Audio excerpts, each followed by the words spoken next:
Siapa sangka, seorang nelayan miskin bernama Pak Leman, yang hidup sederhana di tepi pantai selatan Jawa bersama putri sematawayangnya, Rara, akhirnya menjadi inspirasi banyak orang.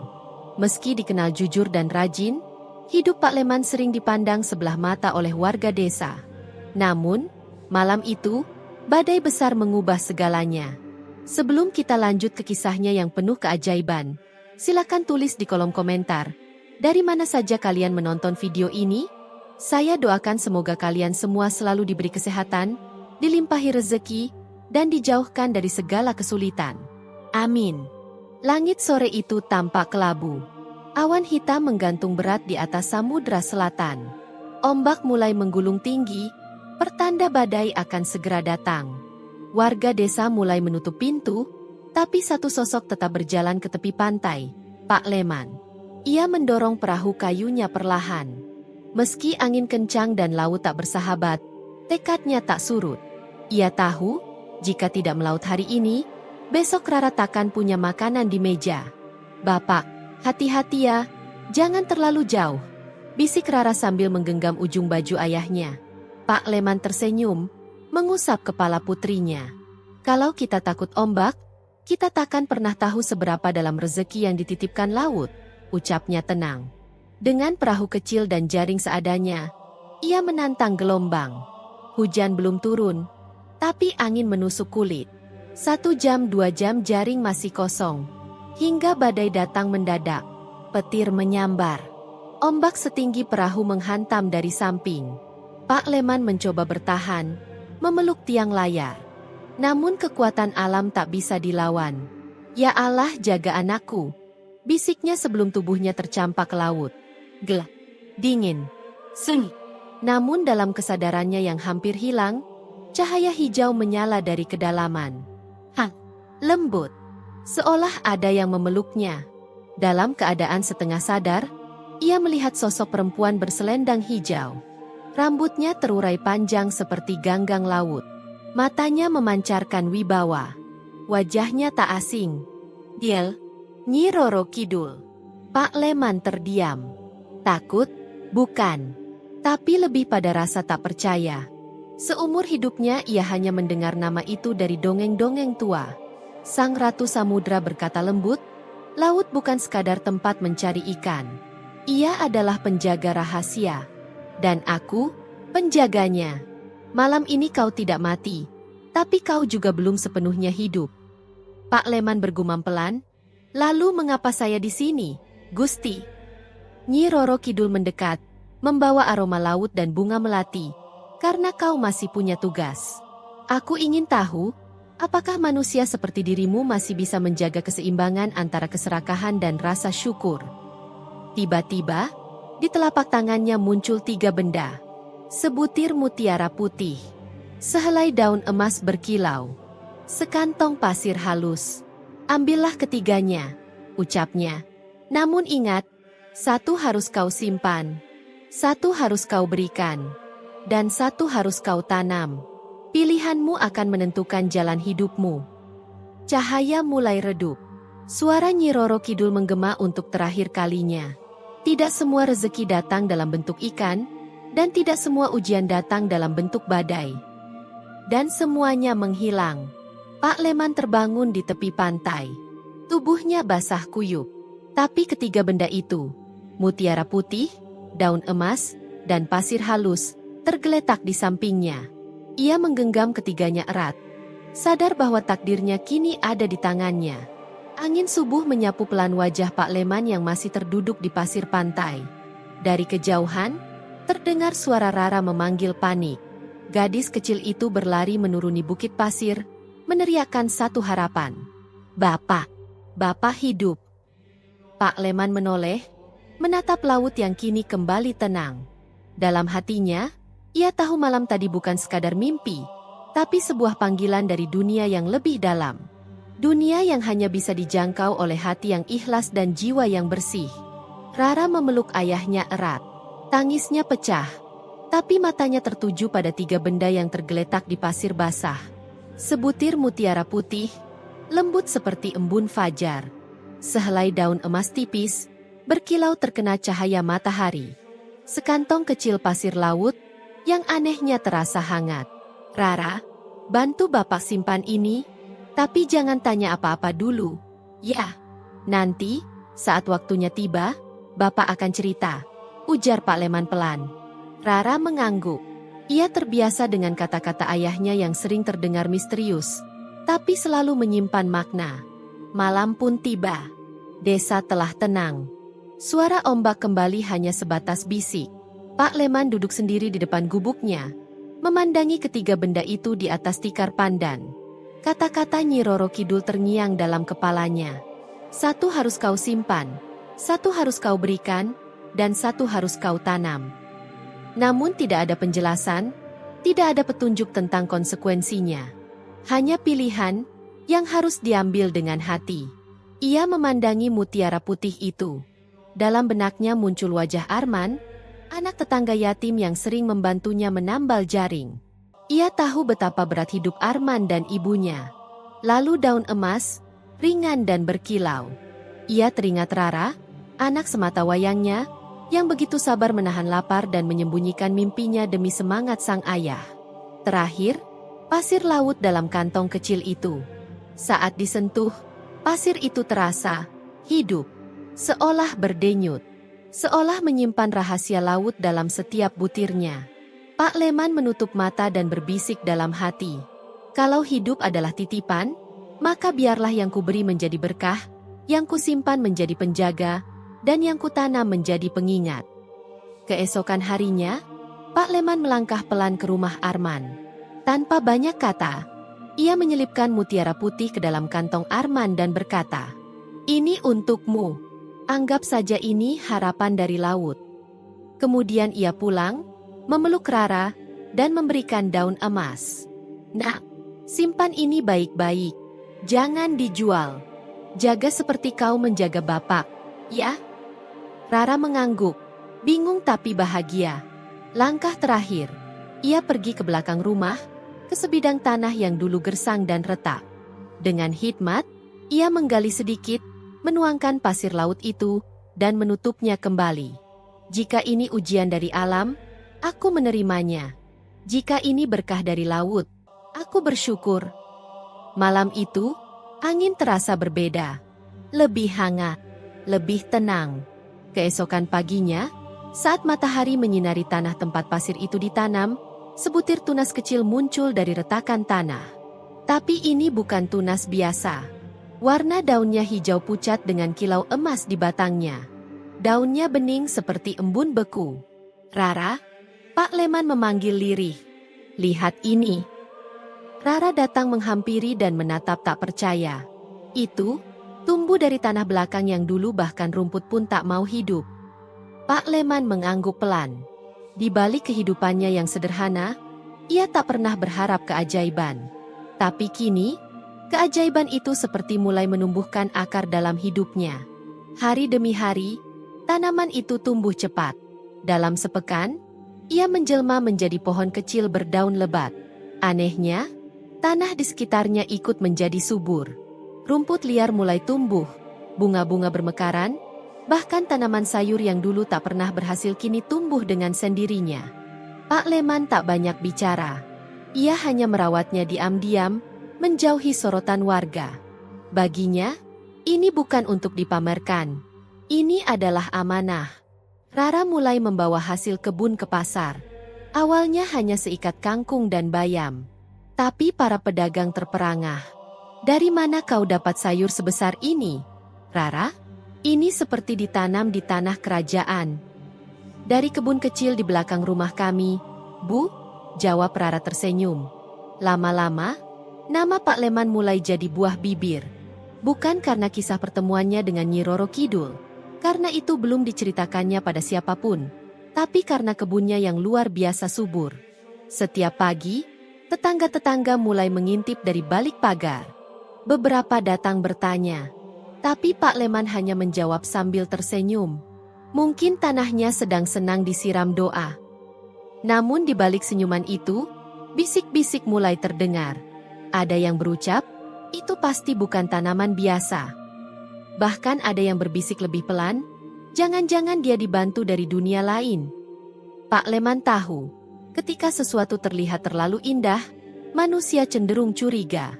Tapi ia tak gentar. Ia hanya menatap pohon kecil itu setiap hari dan berbisik pelan.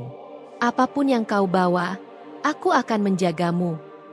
Sore itu, ketika matahari mulai tenggelam dan angin laut berembus lembut ke arah rumahnya, daun-daun pohon itu bergoyang pelan, seolah menyampaikan rasa terima kasih. Namun, di tempat lain, jauh di seberang desa, di balik bayang bulan yang baru muncul, sesosok siluet memperhatikan diam-diam. Ia bukan manusia biasa. Langkahnya sunyi, namun hawa dinginnya terasa, seperti air laut di malam hari. Pak Leman belum tahu, pilihannya telah membuka gerbang yang lebih besar dari yang ia bayangkan. Malam itu, angin laut membawa aroma garam dan bunga melati. Pohon kecil di belakang rumah berayun lembut, seolah membisikkan sesuatu dari dunia lain. Rara sudah tertidur di dalam, sementara Pak Leman duduk di depan gubuknya, menatap langit berbintang. Hatinya tenang untuk sementara. Pagi harinya, ketika ia hendak menyiram pohon itu, matanya terbelalak. Di bawahnya tumbuh tanaman-tanaman baru.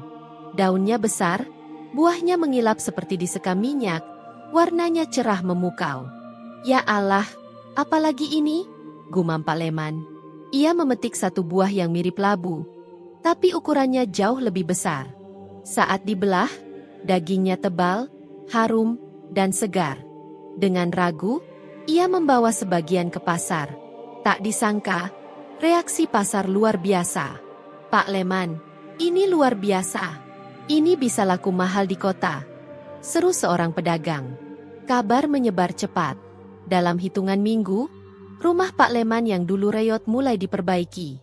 Ia membeli sepeda untuk Rara, agar bisa sekolah lebih cepat. Ia mulai menyumbang ke musala, membagikan hasil kebun ke tetangga, bahkan membantu memperbaiki jalan desa yang rusak. Tidak semua orang senang. Di warung kopi tepi dermaga, bisik-bisik mulai terdengar. Dulu miskin, sekarang kaya mendadak. Apa dia pelihara sesuatu? Katanya pohon di belakang rumahnya itu. Kalau malam daunnya bersinar, beberapa warga mulai menjauh. Anak-anak dilarang bermain di sekitar rumah Pak Leman. Rara pun mulai merasakan perubahan. Tatapan orang-orang tak lagi hangat. Senyum mereka terasa kaku. Suatu pagi, saat hendak berangkat sekolah, dua anak berbisik padanya. Kamu nggak takut tinggal di rumah yang kebunnya tumbuh sendiri, Ra? Ibuku bilang itu bantuan dari jin laut. Rara tercekat. Ia hanya menggenggam erat tali tasnya dan tersenyum paksa. Tapi hatinya perih. Hari itu juga, Pak Leman dipanggil ke balai desa. Sejumlah tokoh masyarakat berkumpul. Kepala dusun berbicara dengan nada pelan namun tegas. Maaf, Pak Leman, warga bertanya-tanya. Kenapa kebun Bapak tiba-tiba subur luar biasa? Kami khawatir, ada hal-hal tak terlihat yang ikut terlibat. Pak Leman menatap mereka. Ia tidak marah. Tidak pula membela diri, hanya menarik napas panjang, lalu berkata, saya menanam dengan tangan saya sendiri, menyiramnya setiap pagi dengan air dan doa. Kalau rezeki ini datang, bukan karena saya hebat, mungkin karena saya pernah diselamatkan oleh alam yang tidak kalian lihat. Orang-orang terdiam. Ucapannya tidak menjawab dengan jelas, namun juga tak bisa dibantah. Di luar, rumor tak berhenti. Ada yang bilang Pak Leman melakukan perjanjian gaib. Ada pula yang menuduh ia menyembunyikan sesuatu dari dunia lain di balik pohon itu. Suatu malam, saat menyapu dedaunan kering di halaman belakang, Pak Leman menemukan selembar kertas tertancap di tanah. Isinya hanya satu kalimat, rezeki haram akan membawa kutukan. Pak Leman tak berkata apa-apa. Ia hanya menatap langit. Angin laut datang lagi, dingin dan lembut. Bersamanya, aroma melati yang amat ia kenal. Daun-daun pohon itu bergoyang. Dan dalam kerlip cahaya hijau yang muncul dari celah-celah rantingnya, sosok berselendang muncul kembali. Tak sepenuhnya hadir, tapi cukup jelas untuk dikenali. Suaranya kembali berbisik. Hanya untuk Pak Leman, jangan takut pada fitnah manusia. Mereka tak paham bahasa laut. Tapi teruslah menjaga yang telah dipercayakan. Karena ujianmu belum selesai, Leman. Namun semakin malam, badai justru makin mendekat ke bibir pantai. Cahaya dari laut yang semula menyala terang mulai meredup, dan Nyi Roro Kidul menghilang begitu saja. Pak Leman menunduk, memejamkan mata, dan untuk pertama kalinya sejak malam badai itu, ia menitikkan air mata. Bukan karena sedih, tetapi karena ia tahu satu hal, ia tidak pernah benar-benar sendiri. Dan di tempat yang sama, dari balik semak-semak gelap, dua pasang mata mengintip diam-diam. Mereka menyaksikan cahaya itu, dan mereka bersumpah akan memulai kegaduhan yang lebih besar dari sebelumnya. Keesokan pagi, bahkan sebelum matahari sepenuhnya terbit, kabar telah menyebar ke seluruh penjuru desa. Pak Leman memanggil cahaya dari laut. Cerita-cerita liar pun berhembus cepat. Ada yang menuduhnya menyembah penguasa laut. Ada pula yang bilang ia menyimpan roh penjaga di pohon belakang rumahnya. Suara-suara itu bukan lagi bisikan, tapi sudah menjadi tudingan keras. Dan kini, bahkan perangkat desa dan tokoh agama pun ikut mendengar. Tapi Pak Leman tetap tenang. Ia tetap membuka warung kecil di halaman rumahnya. Ia tetap membagikan sayur dengan sopan kepada siapapun yang datang. Sementara itu, Rara, putrinya, masih berangkat ke sekolah. Meski kini, setiap kali melintasi keramaian, kepalanya selalu tertunduk. Bisikan tentang ayahnya tak pernah benar-benar berhenti. Malam itu, saat angin kembali berembus dari arah laut, Pak Leman duduk bersila di depan pohon kecilnya. Ia tak mengucap sepatah kata pun. Ia hanya menatap hening, dalam diam yang panjang. Tiba-tiba, daun pohon itu memendarkan cahaya lembut. Tapi kali ini bukan sekadar hijau, melainkan keemasan. Menenangkan. Dari balik cahaya itu, sosok Nyi Roro Kidul muncul kembali. Bukan melayang seperti sebelumnya, tapi melangkah di atas tanah, seperti manusia. Angin laut berputar lembut di sekelilingnya. Leman, ucapnya pelan namun kuat. Kebaikan yang kau tanam mulai menuai dua hal, berkah dan cemburu. Pak Leman menunduk. Saya tak pernah meminta apapun, Gusti. Tapi mereka mulai menghakimi. Mereka tak melihat apa yang sebenarnya terjadi. Nyi Roro Kidul menatapnya, tajam, namun lembut. Itulah ujian manusia, Leman. Mereka lebih mudah percaya pada fitnah daripada cahaya. Karena cahaya hanya bisa dipahami oleh hati yang bersih. Kau telah menyimpan daun emas untuk anakmu. Kau memberi mutiara pada yang membutuhkan. Kau menanam pasirku dengan ikhlas. Kau telah melakukan bagianmu. Sekarang, waktunya kau memilih. Kekayaan yang diakui atau ketenangan yang tersembunyi. Pak Leman memejamkan mata.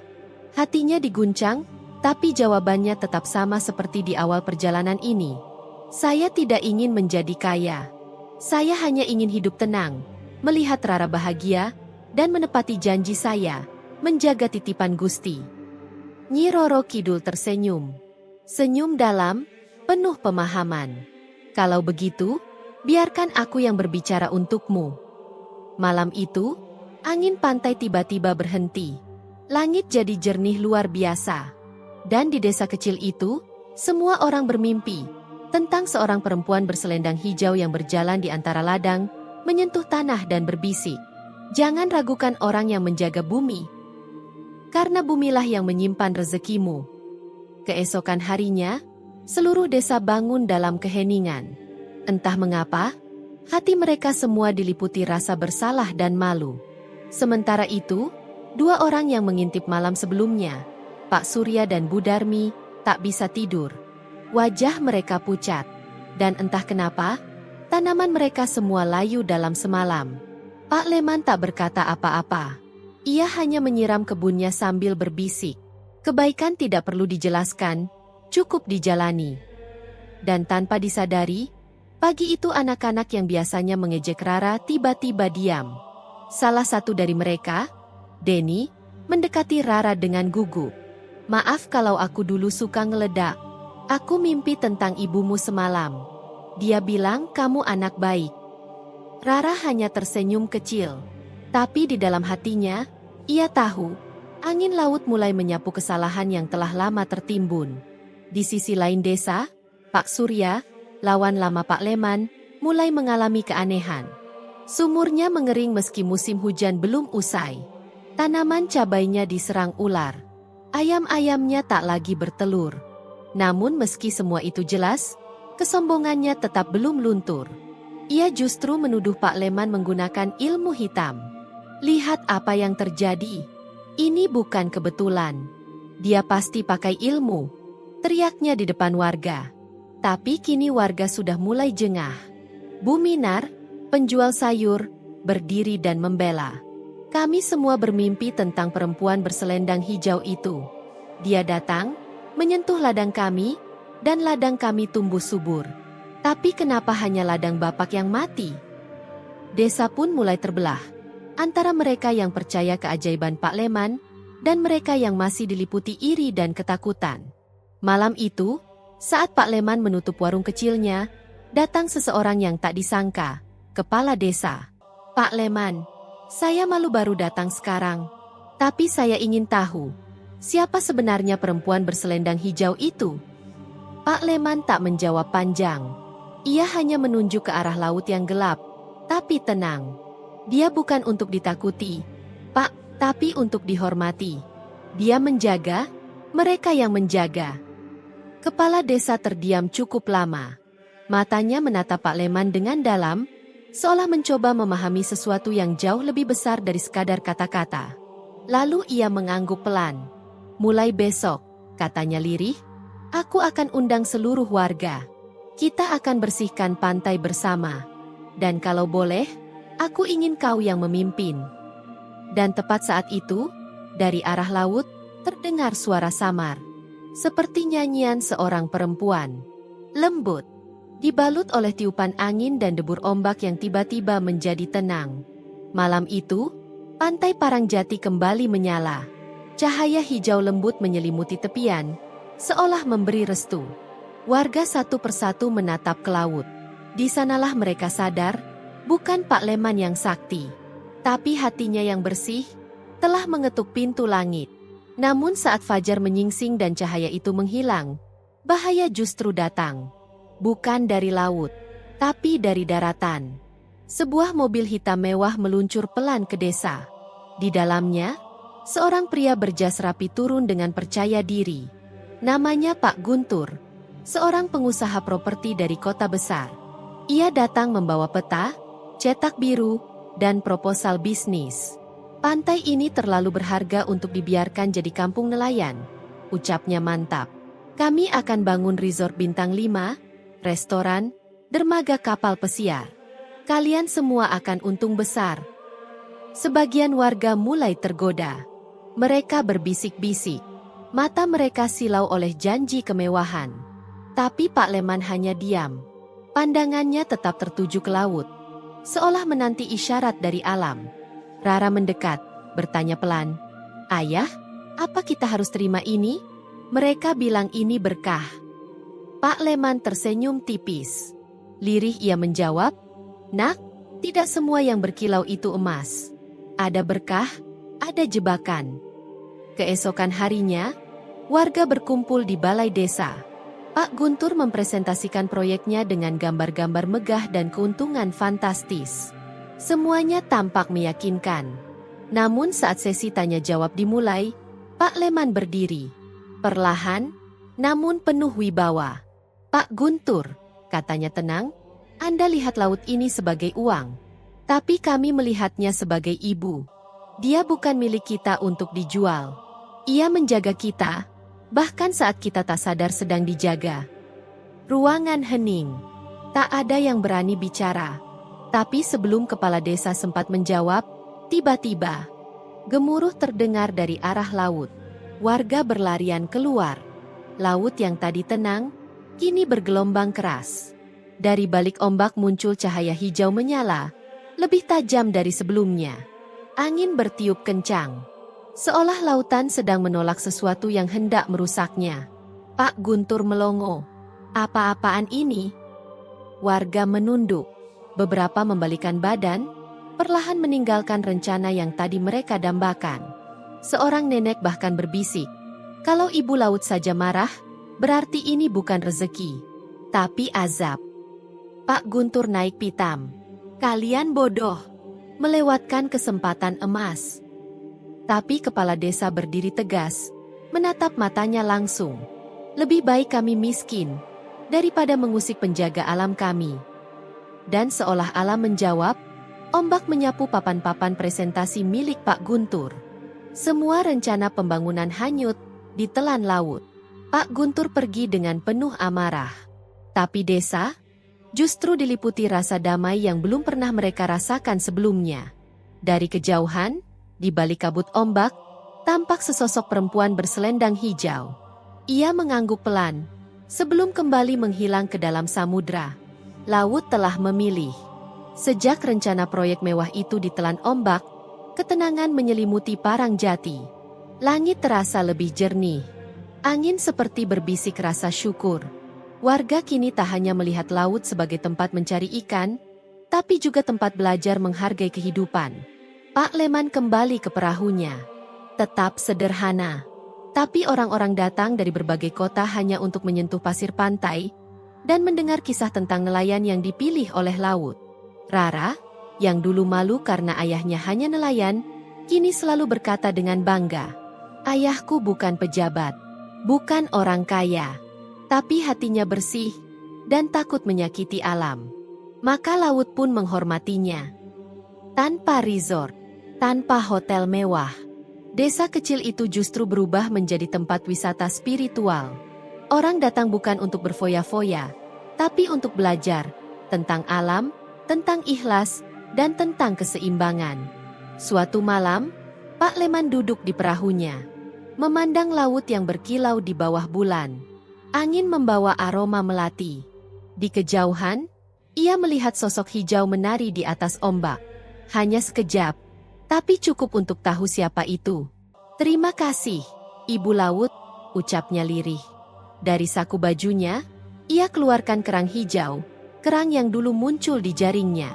Ia bisikan sesuatu, lalu melemparkannya kembali ke laut. "Kita tidak punya hak atas apa yang bukan milik kita." Kerang itu tenggelam perlahan. Sesaat kemudian, ombak membentuk pola seperti bunga melati raksasa, sebelum menghilang dalam keheningan malam. Cerita Pak Leman mengajarkan kita, kebahagiaan sejati tak selalu datang dari kekayaan yang mencolok, tapi dari hati yang tulus menjaga amanah. Laut bukan musuh, tapi ibu yang sabar, yang hanya marah jika dilukai. Dan kadang, orang biasa yang dihina karena kemiskinannya, justru adalah orang yang dipilih semesta untuk menjaga keseimbangan dunia. Terima kasih telah menonton, dan jangan lupa untuk mendukung saluran ini dengan menekan tombol subscribe, like dan share video ini, agar semakin banyak orang yang bisa menikmati cerita-cerita menarik lainnya. Sampai jumpa di cerita berikutnya.